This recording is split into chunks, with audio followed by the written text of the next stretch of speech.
जैसा कि हमें याद है कि लास्ट टाइम हमने सॉल्ट स्टार्ट किया था और हमने लास्ट टाइम सिर्फ एक ही सॉल्ट किया और आज हम सॉल्ट की बारिश कर देंगे, बारिश ही बारिश। ठीक है, तो आज हम वो पढ़ने वाले हैं कि NaCl नामक सॉल्ट से आगे क्या बनने जा रहा है। NaCl नामक सॉल्ट से आगे और क्या क्या सॉल्ट बन रहे हैं। तो आज के टॉपिक में हमारा सॉल्ट का नाम होगा कॉस्टिक सोडा। मैंने जैसे बताया था आपको कुछ नहीं, सिर्फ स्टेप्स याद रखने हैं, बाकी सब तो शुरुआत करते हैं नेम वाले पार्ट। नेम वाले पार्ट में सॉल्ट की 3 बातें।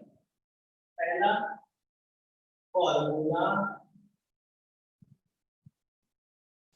फॉर्मूला NaOH, उसका साइंटिफिक नेम है सोडियम हाइड्रोक्साइड, साइंटिफिक नेम है सोडियम हाइड्रोक्साइड और कॉमन नेम है कास्टिक सोडा। और कॉमन नेम है कास्टिक सोडा। उसके बाद बारी आती है इसकी प्रेपरेशन, बारी आएगा इसका सोर्स क्या है।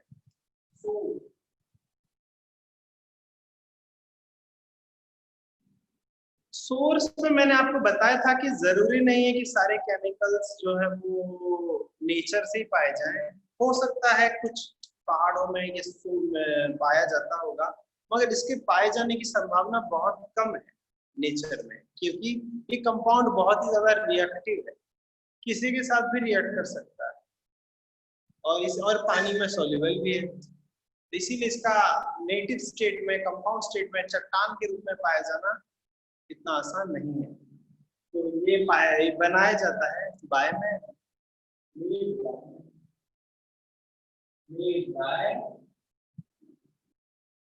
इंसानों द्वारा बनाया जाता है और इसके बनाने के प्रोसेस को बोलते हैं क्लोर एल्कली प्रोसेस।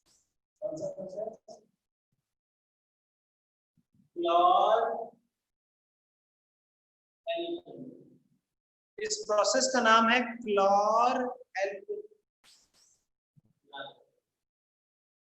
एक बार देख लेता हूँ किसी को कोई तकलीफ तो नहीं हो रही है? नहीं, किसी को कोई तकलीफ नहीं, सब मजे से मस्त मलंग होके पड़ रहे हैं।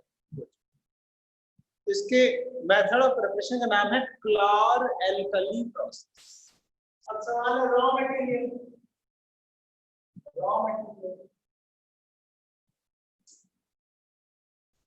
इसको बनाने के लिए हमें चाहिए सामान, केवल 2 ही सामान, नमक और पानी, बस। नमक और पानी, NaCl and H2। क्या आपको पता है नमकीन पानी को, यानी कि कॉन्सेंट्रेटेड नमकीन पानी को एक और चीज बोलते हैं? क्या बोलते हैं?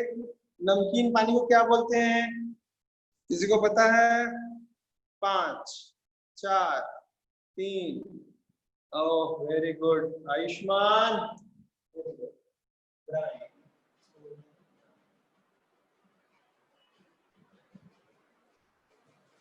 मैं जानना चाहता हूँ जब ये लॉकडाउन खुलेगा तो सामने भी आपका दिमाग इतना ही तेज चलता है या ऑनलाइन में ही इतना दिमाग तेज चल रहा है? मैं चाहता हूँ क्लास में एकदम से बच्चे जवाब दें, ठीक है?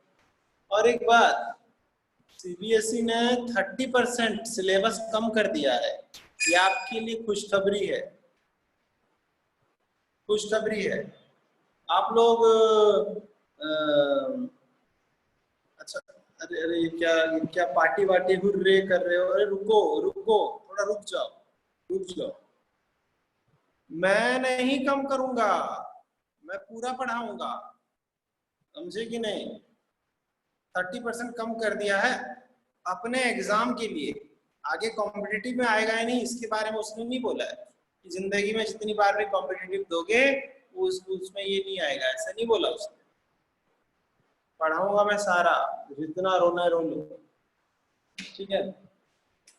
तो ये है ब्राइन, नमकीन पानी। चलो रिएक्शन, रिएक्शन नमकीन पानी में हम बिजली पास करने वाले NaCl प्लस H2 इलेक्ट्रिसिटी। बड़ा ही प्यारा सा हमें सवाल आने वाला है, वो क्या बोलते हैं, high HOT, high order thinking level. शायद 10th में आपने अभी इलेक्ट्रिसिटी स्टार्ट कर भी दिया होगा, जैसा कि मुझे उम्मीद है ना? स्टार्ट कर दिया कि नहीं मेरे बच्चों? Oh very good. तो कौन है भाई सबसे जोशीला? अक्षित। अक्षित गुप्ता बताएंगे इलेक्ट्रिसिटी जो होता है वो कितने तरह का होता है। इलेक्ट्रिसिटी जो होता है वो कितने तरह का होता है? 2 तरह का होता है। Very good. तो क्या क्या होता है भाई? अच्छी और बुरी। क्या बात है भाई, कौन है ये? ओह, AC और DC। शायद ऑटो करेक्ट कुछ ज्यादा ही काम कर रहा है। यहाँ पर हम कौन सा इलेक्ट्रिसिटी लगाएंगे, ये है सवाल। यहाँ पे हम कौन सी इलेक्ट्रिसिटी लगाएं, ये है सवाल। कौन सा लगाएंगे, AC या DC? 5 4 3 2 1 0। जितने भी जवाब आए लगभग सही है। जब भी किसी केमिकल में बिजली पास करो वो DC होता है, याद रखना DC ही होता है। अब ये मत बोला DC क्या है क्यों है, वो अपने फिजिक्स वाले से। अब यहाँ भी मैं आगे रिएक्शन कराने जा रहा हूँ, जब हम थोड़ा सा पीछे लिख देता हूँ बच्चों, बिकॉज आगे रिएक्शन और कंप्लीट करने में नहीं आ रहा है, ठीक है। Reaction, reaction NaCl plus H2O, electricity DC। अब सवाल है प्रोडक्ट में क्या बनेगा, प्रोडक्ट में क्या बनेगा, ध्यान देना। Na प्लस है और पानी में H और OH। बच्चों ध्यान दो, जितना बोल रहा हूं फोकस करो। हमारे बैटरी में कैथोड होता है और एनोड होता है। कैथोड होता है माइनस, एनोड होता है प्लस। केवल ये रिएक्शन ही समझने लायक है, जबरदस्त। NTSC के सपने वाले बच्चों याद रखना। सर आप कौन सा चैप्टर करवा रहे हो, ये तो हमारी बहुत बेइज्जती हो गई। कौन सा चैप्टर करा रहे हो? अरे अरे तो रिएक्शन कर रहे हैं हम, जिसमें नमकीन पानी में बिजली पास कर रहे हैं। ध्यान देना, नमक में Na प्लस है, Cl माइनस, और पानी में H प्लस है, OH माइनस। ठीक गया? और कैथोड माइनस होता है, एनोड प्लस। ठंडे दिमाग से सोचने वाली बात कि कैथोड माइनस है तो माइनस की तरफ कौन अट्रैक्ट होगा, माइनस की तरफ कौन अट्रैक्ट होगा, प्लस। वाह वाह, बहुत जबरदस्त। मगर यहाँ तो प्लस 2 है, मगर यहाँ तो प्लस 2 है। Na या H, Na या H, तो तुक्के मारना मत, दोनों दोनों नहीं बाबा। यही तो बात है, जहां पे अपना दिमाग लगाओगे खत्म। यहाँ पे सीखने लायक चीज ये है, जब 2 प्लस हो तो दोनों में से कोई एक ही जाए। फिजिक्स नहीं है ये, केमिस्ट्री है। फिजिक्स नहीं है बाबा, केमिस्ट्री है ये, समझे? दोनों में से कोई एक ही जाएगा प्लस। अब देखो फिर से, Cl और OH 2 माइनस है, Cl और OH 2 माइनस है, तो इस एनोड के पास दोनों में से कौन जाएगा? तो के मत लगाना। ये देखो दो आंसर आने लगे, OH बोल लेंगे, Cl बोल लेंगे। OH ज्यादा बोल रहे हैं।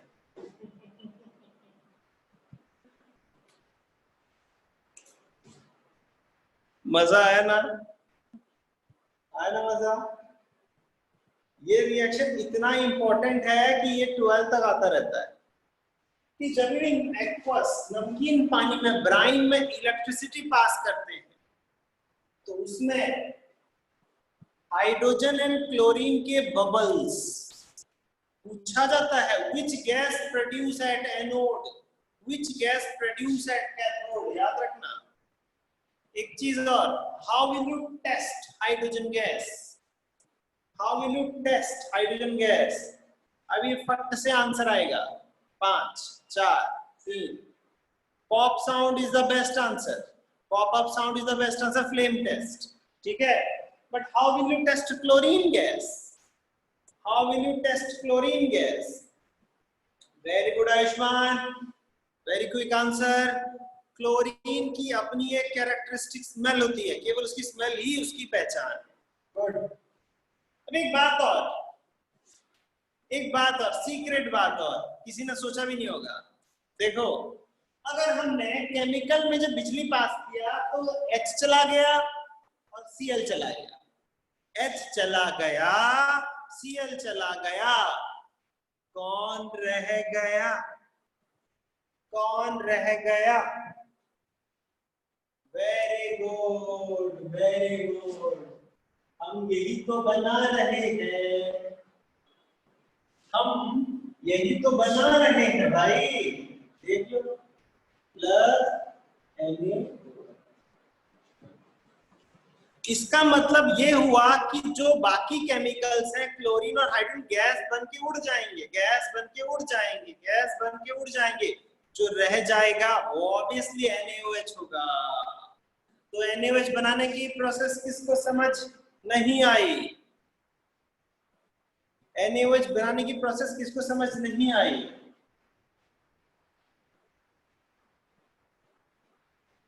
दस, 9, 8, 7, 6, 5, 4, 3, 2, 1। मतलब सबको समझ आ गई।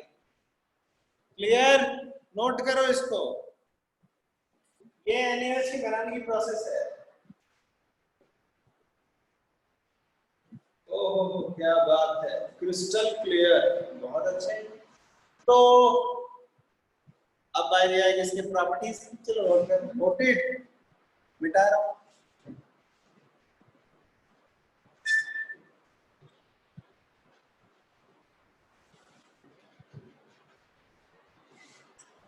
प्रॉपर्टी मैं पहले फिजिकल,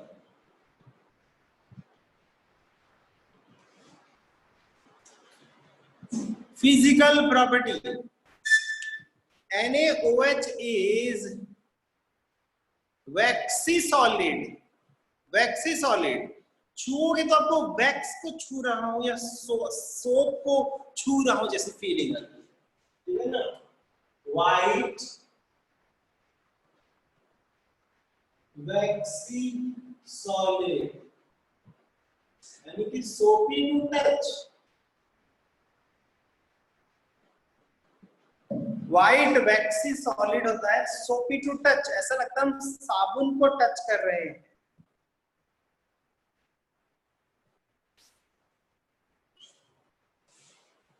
बच्चे NaOH के बारे में सवाल कर रहे हैं, लेकिन शायद भूल गए कि हम NaOH के बारे में पहले ही पढ़ चुके हैं। Bitter in taste, soluble in water,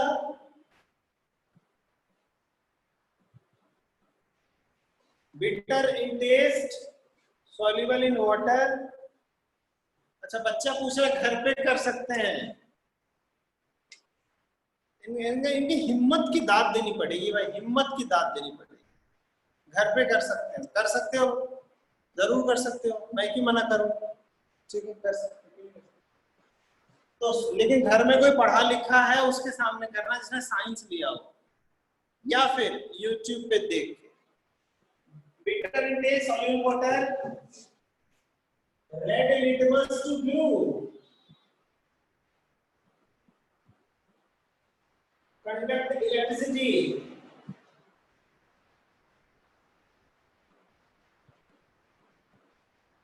at aqueous state. पानी में डिसॉल्व कर दो, इलेक्ट्रिसिटी कंडक्ट करेगा, ठीक है। तो ये है फिजिकल प्रॉपर्टी। और छात्र फिजिकल प्रॉपर्टी NaOH एक बेस है, तो आप उसकी फिजिकल प्रॉपर्टी अपने से भी लिख सकते हो। टर्मरिक को ये क्या करेगा, उसके बाद आती है केमिकल प्रॉपर्टी।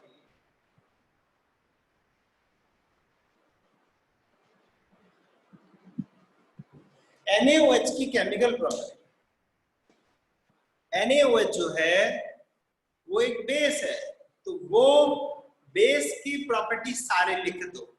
जैसे हमने reaction with metal, reaction with non metal, metal के साथ ये हाइड्रोजन गैस और सॉल्ट बनाएगा।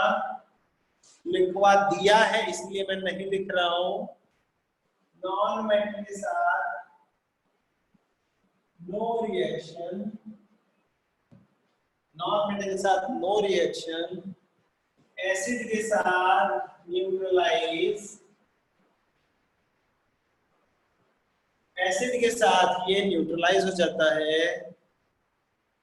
फिर और भी कुछ चाहो तो अपनी प्रॉपर्टी लिख दो, खुद की प्रॉपर्टी लिख दो, खुद अगर एक्सपीरियंस। यूज NaOH का यूज, NaOH कहाँ यूज होता होगा? इट इज यूज, एक चीज, चलो मैं लिख देता हूं, पेपर इंडस्ट्री,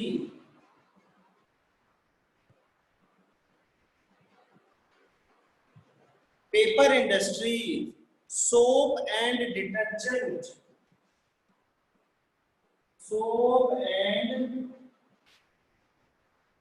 डिटर्जेंट बनाने में, सोप एंड डिटर्जेंट बनाने में अगर हम कार्बन कंपाउंड जब पढ़ाएंगे तब आपको बताएंगे कि सोप कैसे बनाते हैं। उस वक्त भी आप बोलोगे सर हम घर में सोप बना सकते हैं, फिर मैं कहूंगा। उसके बाद पेपर इंडस्ट्री से फाइबर इंडस्ट्री, फाइबर का मतलब है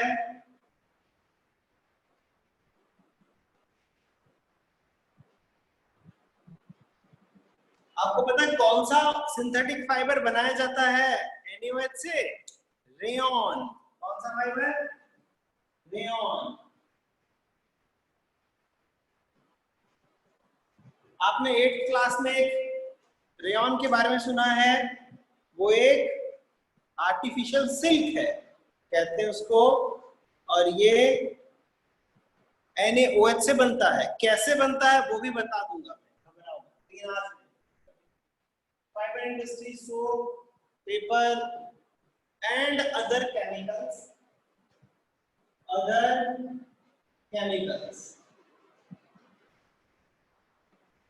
पेट्रोकेमिकल इंडस्ट्रीज, ये भी लिख सकते हो, पेट्रोकेमिकल इंडस्ट्रीज।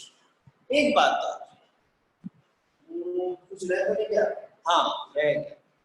एक ऐसा लाइन जो कि कभी आज तक फेल नहीं हुआ है, एक ऐसा लाइन जो कभी आज तक फेल नहीं हुआ है, use in laboratories.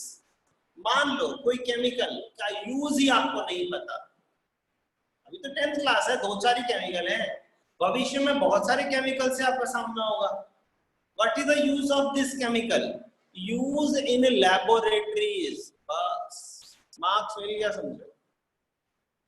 Use in laboratories, use in lab में, बात खत्म हो गई। और एक लाइन और जो कभी फेल नहीं हुआ, use to make other chemicals, ये लाइन कभी फेल नहीं हुआ। Use to make other chemicals and use in labs. अब बारी आती है दो और खास बात बताने की, अभी बारी आती है दो और खास बात बताने की। क्लोर एल्कली प्रोसेस में हमने देखा सिर्फ NaOH ही नहीं बनता, क्लोर एल्कली प्रोसेस में हाइड्रोजन और क्लोरीन भी बनता है, हाइड्रोजन और क्लोरीन भी बनता है। क्या आप मुझे हाइड्रोजन और क्लोरीन का यूज बता सकते हो? हाइड्रोजन और क्लोरीन का यूज बता सकते हो? नहीं, सुनो फिर। हाइड्रोजन जो है वो रॉकेट में एज अ फ्यूल के तौर पे, उसको बोलते हैं प्रोपेलेंट। रॉकेट में जो फ्यूल होता है उसको बोलते हैं प्रोपेलेंट। तो प्रोपेलेंट बनाने में इस्तेमाल होता है। यूज नंबर 2, ये मैं कमर्शियल यूज बता रहा हूँ, लार्ज स्केल, छोटा मोटा माचिस जला दिया, पॉप साउंड कर दिया, वो नहीं, बहुत लार्ज स्केल, रॉकेट में प्रोपेलेंट। दूसरा, एमोनिया बनाया जाता है, नाइट्रोजन और हाइड्रोजन को मिला के एमोनिया बनाया जाता है, और लार्ज स्केल में इसलिए क्योंकि एमोनिया से फर्टिलाइजर बनता है। तीसरा, वेजिटेबल ऑयल यानी कि रिफाइंड ऑयल में अगर हाइड्रोजन गैस रिएक्ट करा दो तो वो घी बन जाता है, सॉलिड हो जाता है। तो सोचो, ऑयल को घी बनाया जाता है, जैसे डालडा, रथ, गगन, अंकल, आंटी, जो मर्जी हो।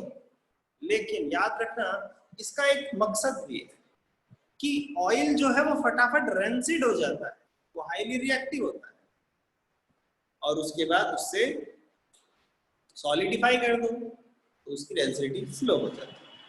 तो ये है भाई NaOH का यूज। मैं आपको एक और सॉल्ट आज बता देता हूँ बिकॉज टाइम बहुत बचा हुआ है। क्या मैं ये मिटा दूं प्यारे बच्चों? 5 4 3 2 1। ओ, ये यूज एक बच्चे ने लिख दिया फटाफट। क्लोरीन का यूज क्या है? क्लोरीन के लार्ज स्केल पे 2 यूज बता देते हैं। पहला यूज ये है कि disinfecting drinking water, disinfecting drinking water. जो क्लोरीन के कार्ट्रिज आते हैं, एक्वागार्ड में हो या सोसाइटी में जो पानी आते हैं, इतनी बड़ी बड़ी टंकियां होती हैं, उन टंकी में क्लोरीन से ही कीटाणुओं को मारा जाता है। एक यूज।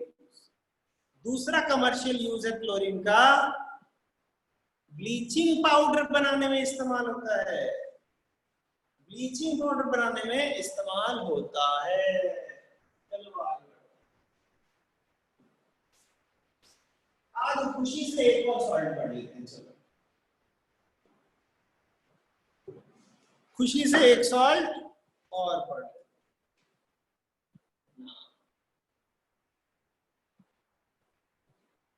पहले फॉर्मूला NaHCO3, NaHCO3। अब ये सॉल्ट इतना प्यारा है कि इसको पढ़ते पढ़ते हो सकता है किसी को भूख लग जाए, मन कर जाए कुछ खाने पीने का। मेरी गलती नहीं है भाई। इसका केमिकल नेम है सोडियम हाइड्रोजन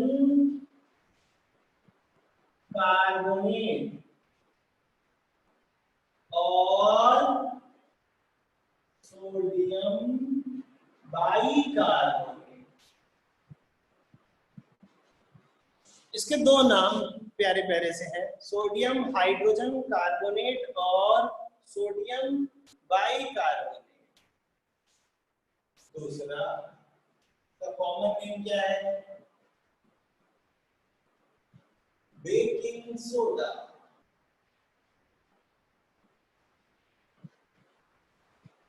कॉमन नेम है बेकिंग सोडा। देखो एक बच्चा कितना प्यारा सवाल कर रहा है, क्या नाम है उसका? शक्ल तो पता नहीं चल रहा है। कह रहा सर NaOH बेस है या सॉल्ट? ये सवाल मेरे दिमाग में कभी आया था, NaOH बेस है या सॉल्ट? लेकिन मैं चचा को बता दूं कि जब तक किसी को पानी में डिसॉल्व ना कर दो वो तो बेस तब होता है जब पानी में डिसॉल्व कर। डिसॉल्व करने से पहले क्या है? वो सॉल्ट ही होगा ना, कोई भी केमिकल हो, वो वो पानी में डिजोल्व होगा तभी तो बेस होगा, अगर भले OH रिलीज करता है तो, वरना तो वो सॉल्ट है। वैसे तो ऑक्सैलिक एसिड भी एक क्रिस्टल होता है, ऑक्सैलिक एसिड भी एक क्रिस्टल होता है सॉलिड स्टेट में, पानी में डिसॉल्व करो तो वो एसिड है ना, वरना तो सॉल्ट है टुकड़े। चलिए ऐसे सवाल अच्छा, बेकिंग सोडा इसके नाम, अब बारी आती है इसका सोर्स। सोर्स धरती के मिनरल में भी कभी कभी ये पाया जाता है, लेकिन it is very rare to isolate, तो आसान नहीं है। तो गरम करोगे टूट जाएगा, पानी से डिसॉल्व करके निकालना चाहोगे ये डिसॉल्व भी नहीं होगा, थोड़ा बहुत डिसॉल्व, वीक बेस है ना, तो इसलिए सबसे अच्छा है भाई इसको प्रिपेयर कर, prepare by man, prepare by man. Sir इसको बनाने के प्रोसेस का नाम क्या होगा? सर इसको बनाने के प्रोसेस का नाम क्या होगा? देखते हैं कोई दे रहा नाम नहीं, इसको बोलते हैं Solvay, Solvay process, Solvay process. तो अगर आपको एग्जाम में सिर्फ प्रोसेस का नाम लिख दिया जाए, what do you mean by chlor alkali process या फिर what do you mean by Solvay process, तो भगवान के लिए अपने दिमाग में थोड़ा सा डिफरेंस मेंटेन रखना। आज ही मैंने दोनों चीज बताया, सॉल्वे और क्लोर-एल्कली, ताकि आपको फर्क नजर आए। अब सवाल है इसको बनाने के लिए सामग्री क्या चाहिए, इसको घर में बना सकते हैं क्या? देखिए रॉ मटेरियल, इसको बनाने के लिए जो सामग्री चाहिए वो है नमक प्लस पानी। नमक प्लस पानी मतलब समझ गए ना, समझ रहे हो ना मैं क्या बोल रहा हूं? ब्राइन, नमक प्लस पानी मतलब ब्राइन, साथ में कार्बन डाइऑक्साइड और एमोनिया नामक गैस, ये चार चीजें चाहिए, नमक, पानी, कार्बन डाइऑक्साइड, एमोनिया। आप छोटी क्लासेस के बच्चे हो, इसीलिए मैं आपको सिंपल तरीके से बताने की कोशिश करता हूँ कि बड़े से बर्तन में दिखते नजर आ रहा है, नहीं बर्तन का आधा हिस्सा दिख रहा है, एक बड़े से बर्तन में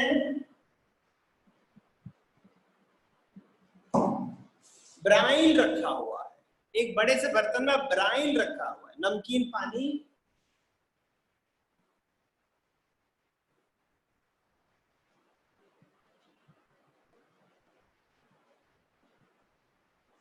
यहाँ पे दो स्ट्रॉ डाले हुए हैं, स्ट्रॉ जो है वो जूस पीने के लिए नहीं है, तो पाइप है, एक पाइप से एमोनिया गैस पास कर रहे हैं और एक पाइप से कार्बन डाइऑक्साइड। ये सिंपलेस्ट वे में बता रहा हूँ, ये सिंपलेस्ट वे में बता रहा हूँ, समझने की कोशिश करें बच्चों।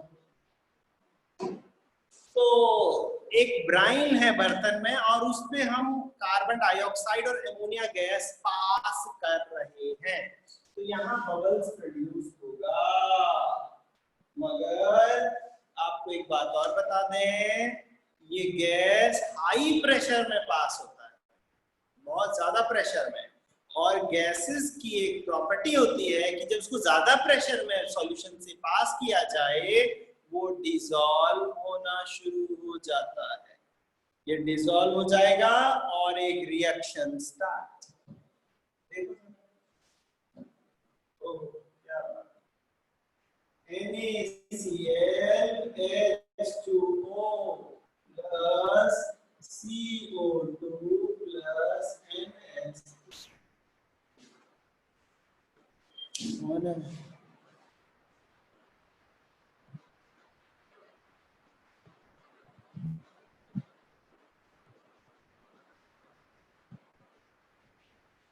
अरे ये फोन कहाँ से आ गया? कहाँ पर थे हम लोग? कुछ होश है तुम लोगों को?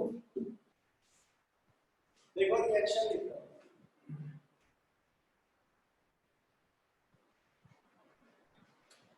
NaOH sorry NaCl H2O CO2 NH3 ये चारों चीज एक साथ रिएक्ट कर रहे हैं और बनेगा एक केमिकल NH4Cl plus NaHCO3। क्या ये रिएक्शन मुश्किल है बच्चों? रिएक्शन मुश्किल है आसान?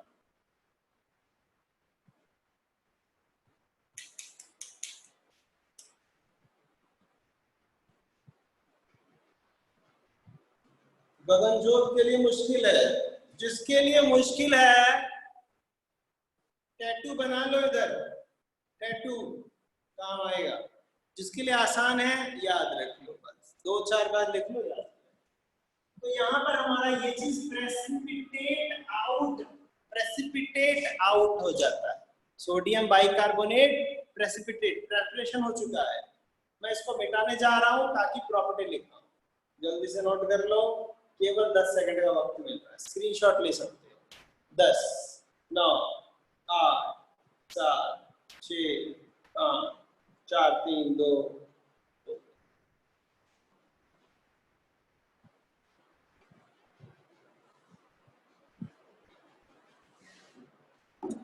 प्रॉपर्टीज,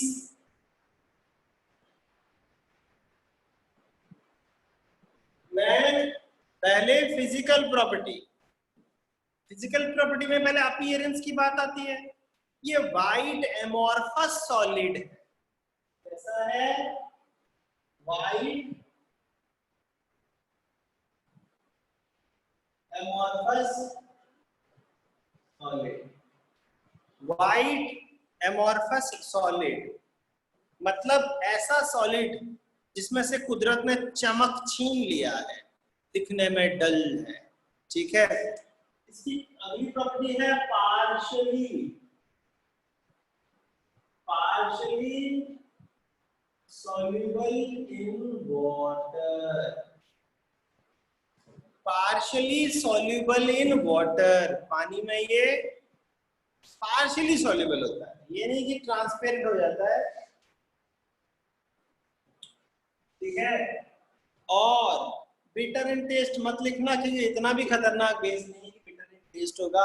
हाँ, लेकिन हो सकता है ये लिटमस को चेंज करे। तो इसका मतलब हम लिख सकते हैं रेड लिटमस टू ब्लू। ये रेड लिटमस को ब्लू में कर देता है। अगला केमिकल प्रॉपर्टी,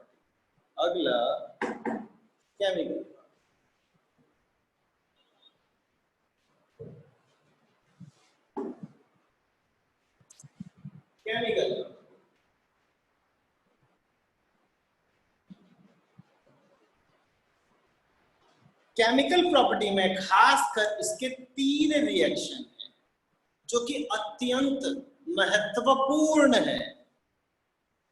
केमिकल प्रॉपर्टी में खासकर इसके 3 रिएक्शन हैं जो कि अत्यंत महत्वपूर्ण है। जब मैंने बोला अत्यंत तो सच में अत्यंत। तो पहला है इफेक्ट ऑफ हीट। इसे हीट करने पे क्या होता है इसका, वो है NaHCO3। अगर हीट कर दिया जाए तो ये डिकम्पोज हो जाता है into Na2CO3 plus CO2 plus H2O। मन करे तो बैलेंस कर लो, बैलेंस हो गया। इसका ये रिएक्शन बहुत इंपॉर्टेंट है, ये एग्जाम में पूछेगा, लेकिन डायरेक्ट तो पूछेगा ही नहीं, भूल जाओ। दूसरा, हाँ मैं एप्लीकेशन में चुन चुन के बताऊंगा, घबराओ।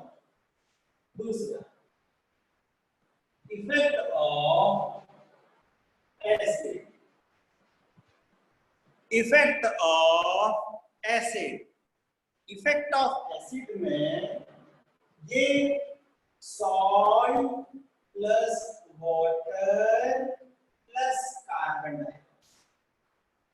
मैंने जनरल लिख दिया है बिकॉज मैं अभी 2 एग्जांपल देने जा रहा हूं। इसका ये कार्बन डाइऑक्साइड रिलीज होना एक बहुत ही कृत्रिम, मतलब कि बहुत ही ज्यादा ड्रामेटिक है, ड्रामेटिक जिसे बोलते हैं। अगर एक बर्तन में बेस रख दिया जाए, भले पानी में डिसॉल्व करके रखो या ड्राई करके रखो, बेस रख दिया जाए, अगला इसमें कोई एसिड डाल दो, लेकिन लिक्विड होना जरूरी है, उसमें आप डाइल्यूट डालो या कॉन्सेंट्रेट डालो, कि उसमें थोड़ा बहुत पानी हर हाल में हो जाए, ठीक है। तो इसमें रिएक्शन तो होता है, लेकिन कार्बन डाइऑक्साइड प्रोड्यूस होने का तरीका इतना जबरदस्त होता है कि पूरे झाग बनने शुरू हो जाते हैं, झाग एकदम ओवरफ्लो ओवरफ्लो ओवरफ्लो, इसको एफरवेसेंस,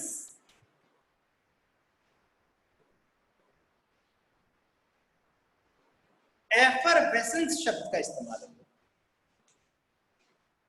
इस एक्टिविटी के लिए मैं गारंटी देता हूं कि आप ये घर पे आराम से कर सकते हो, अगर आपके घर में 3 चीजें हैं तो। 2 चीजें चलो, 2 चीजें चलो। पहला, नींबू या फिर विनेगर, दोनों में से कोई भी एक चलेगा, नींबू या फिर विनेगर, क्योंकि दोनों में एसिड होता है, दोनों में से कोई एक भी है तो चलेगा। और दूसरी चीज, बेकिंग सोडा या फिर इनो, इनो या फिर बेकिंग सोडा, चलो बेकिंग पाउडर भी है तो भी चलेगा, ठीक है। आपने क्या करना है, एक बर्तन में, प्लेट में ही सही है, कांच की ग्लास में, दोनों में ऐड कर दो भाई। मैं तो कहता हूं कि लपक के जाओ, अभी कर दो, 2 मिनट लगेगा। अरे मजाक कर रहा हूं, क्लास ओवर होने के बाद 15 मिनट बर्दाश्त कर लो, ठीक है। अखिल कह रहा है टूथपेस्ट करना है इसको, अखिल को टूथपेस्ट करना है, क्यों? अभी जाओ करो, ब्रश नहीं किया होगा इसने। तो इस तरह से ये एफरवेसेंस, अभी मैं आपको 2 रिएक्शन देने जा रहा हूं।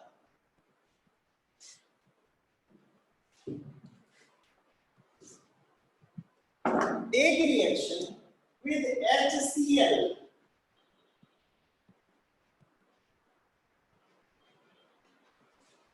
एक reaction with HCl, NaCl plus CO2 plus H2O, एक रिएक्शन ये, और दूसरा H2SO4 plus NaHCO3, Na2CO3 plus CO2 plus H2O। प्यारे बच्चों, क्या आप लोगों ने नोट कर लिया? क्योंकि अभी इसके यूज है।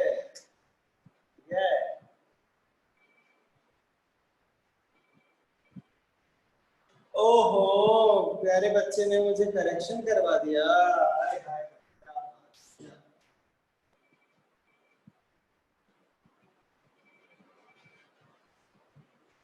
चलो क्या बात, बड़े तेज हो गए, अपनी उंगलियां तेज हो गई टाइप करने में। सर ज्यादा बबल्स नहीं आए, थोड़े से आए, लगता है किसी ने अपने घर में कर भी दिया। क्या बात है, बाजू में ही नींबू पानी रखा था क्या? तेरा नींबू ही सड़ गया होगा रे, ताजा नींबू लाना था ना। या फिर नींबू में पानी क्यों डाला? नींबू में ऑलरेडी 70% पानी था, उसमें पानी नहीं डालने का, सीधे सोडा डालने का, ठीक है ना।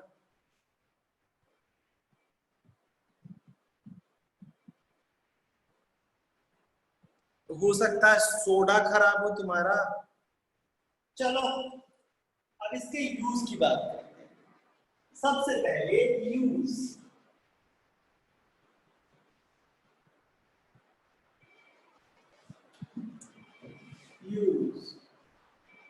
पहला है बेकिंग केक्स एंड ब्रेड। इसका नाम ही तो बेकिंग सोडा ऐसे इसीलिए पड़ा है ताकि बेकिंग केक्स एंड ब्रेड, लेकिन what is the role of baking soda in baking cakes and bread? What is the role of baking soda in baking cakes and bread? याद रखना, ये क्वेश्चन अगर आ गए तो कुछ मत करना, सिर्फ ये हीट वाला रिएक्शन लिख देना, दैट्स ऑल। पहले तो हीट वाला रिएक्शन लिख देना। मान लो बेकिंग के लिए हम ब्रेड में सोडा डाल दे रहे हैं, कभी पकोड़े में डाल देते हैं, व्हाटएवर जो भी है, गूंद दिया अच्छे से, और जब सेकने लगते हैं, बेकिंग करने लगते हैं, तो हीट वाला रिएक्शन स्टार्ट हो जाता है। तो डो के अंदर अगर बेकिंग सोडा है तो डो के अंदर कार्बन डाइऑक्साइड बनेगा, छोटे छोटे बबल्स बनेंगे, और हमारा ब्रेड अंदर बबल्स भरने की वजह से वो कैडबरी का बबली, देखा बबली, कैडबरी का बबली वैसा हो जाएगा और वो फ्लफी हो जाता है।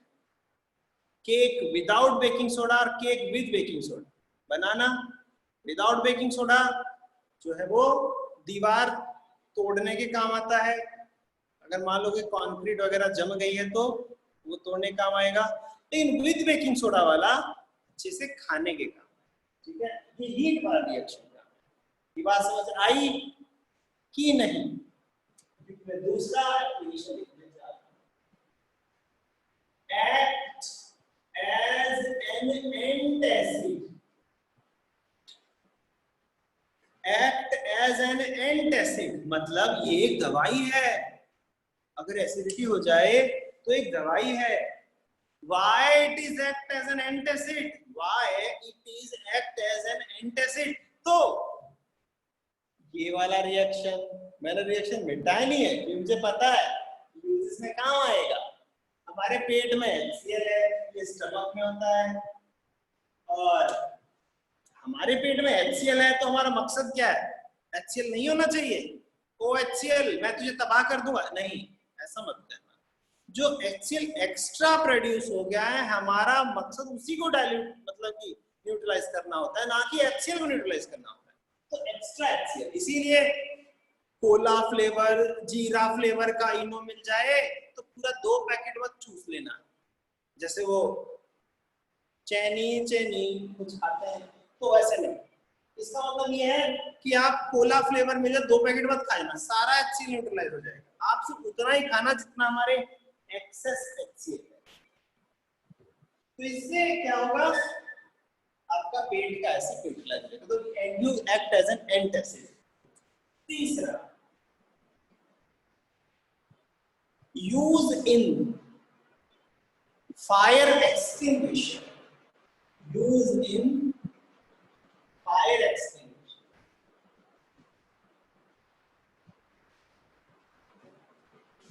स्पेलिंग गलत होगा तो सह लेना थोड़ा। Use in fire extinguisher, how it is use in fire extinguisher, why, वो बस ये बता। सल्फ्यूरिक एसिड की एक शीशी होती है फायर एक्सटिंग्विशर के टॉप पर, और फायर एक्सटिंग्विशर के अंदर सोडियम बाइकार्बोनेट भरा हुआ होता है, लिक्विड सॉल्यूशन बना। अचानक कहीं आग लग गया तो आसपास एक पत्थर पकड़ो और उसके कील को मारो, शीशी टूट जाएगी और अंदर का एसिड नीचे गिर जाएगा और रिएक्शन स्टार्ट। दबा के कार्बन डाइऑक्साइड प्रोड्यूस होगा, और कार्बन डाइऑक्साइड के प्रोड्यूस होने से आग बुझ जाएगा। नहीं, ऐसा मत कि कार्बन डाइऑक्साइड सिलेंडर के अंदर प्रोड्यूस हुआ और वहां पे आग बुझ गया। खुद सिलेंडर को लेके आग भी बुझाना पड़ेगा, because carbon dioxide is a non supporter of combustion. इस तरह से ये रिएक्शन समाप्त हो जाएगा। तो ये इसके 3 यूज हैं, लेकिन एक यूज और है, suspense.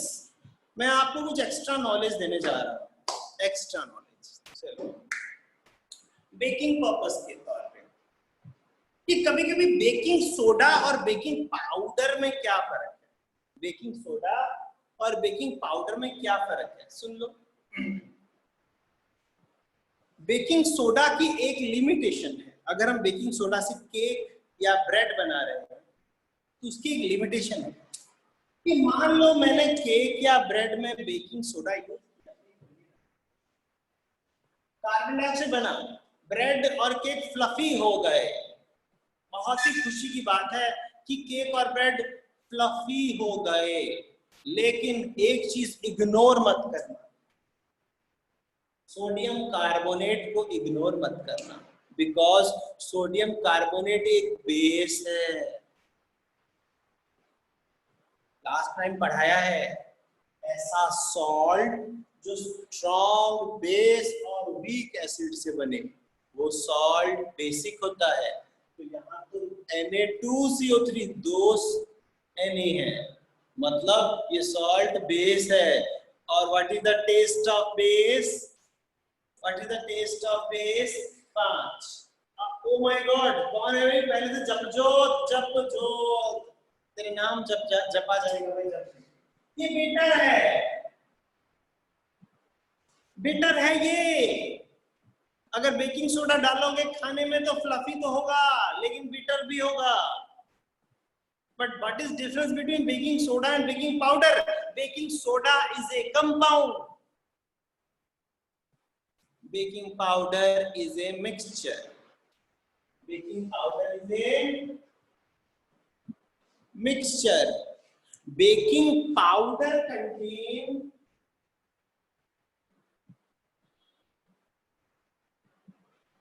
baking soda plus tartaric acid. Baking soda plus tartaric acid. इमली में जो होता है टार्टेरिक एसिड, तो टार्टेरिक एसिड जो है वो क्या करता है? इस बेस को न्यूट्रलाइज कर देता है। क्वेश्चन पूछा जाएगा, which is better for baking purpose, baking powder और बेकिंग सोडा? आप बोलो बेकिंग पाउडर, बोलो बोलो बोलो बोलो, बेकिंग पाउडर बोलो। विच इज गलत जवाब, यही होगा रॉन्ग आंसर। देखो जितने बच्चे बोल रहे हैं पाउडर, वो सब रॉन्ग आंसर है, नहीं बोल सकते। Which is good for the baking purpose? तो जवाब है बेकिंग पाउडर, सोडा नहीं। बहुत सही जवाब, बोलो सोडा बोलो। हाँ देखा, सब पाउडर बोल रहे, सोडा नहीं बोल रहे। क्यों? क्योंकि बेकिंग सोडा में बेस बन जाएगा और बेकिंग पाउडर में टार्टरिक एसिड होता है। इसका आंसर है because baking powder contain tartaric acid which improve the test of cake and bread by neutralizing the base. ये है जवाब। तो समझ आया ये टॉपिक? लगता है टाइम भी होने वाला है। चलो आपको लगे हाथ दो बातें और बता देता। जब भी फूड को फ्लफी करने की बात आती है तो हमेशा कार्बन डाइऑक्साइड ही एकमात्र गैस है जिसका सहारा लिया जाता है।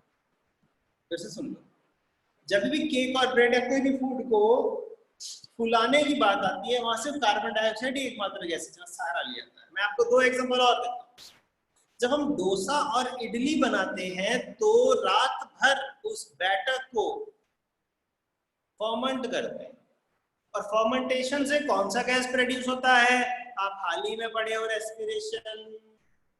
बिल्कुल सही जवाब, कार्बन डाइऑक्साइड। तो डोसा और इडली जो है वो फ्लफी होते हैं, फ्लफी, वरना उससे सर फोड़ने में काम आएगा इडली के अगर कार्बन डाइऑक्साइड।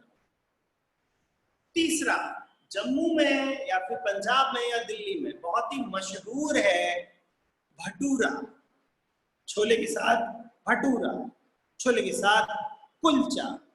याद रखना, कुलचा और भटूरा, ये दोनों चीजों में एक चीज इस्तेमाल होता है, उसको बोलते हैं खमीरी। खमीरी शायद आप लोगों ने सुना होगा, खमीरी। लेकिन अगर आप दुकान में बोलो जाके, खमीरी को इंग्लिश में पता क्या बोलते हैं? Yeast, YEAST, yeast. Uncle uncle yeast दे दो, निकल नहीं है ऐसा मिलेगा। बोलना जिस्ट, जैसे अपना लास्ट टाइम कौन बच्चा बोल रहा था? जिस्ट। जे कैसे याद करेंगे? याद कैसे करेंगे, याद है कौन था वो, याद नहीं आ रहा है एक्चुअली, सॉरी याद नहीं आ रहा है कौन था वो।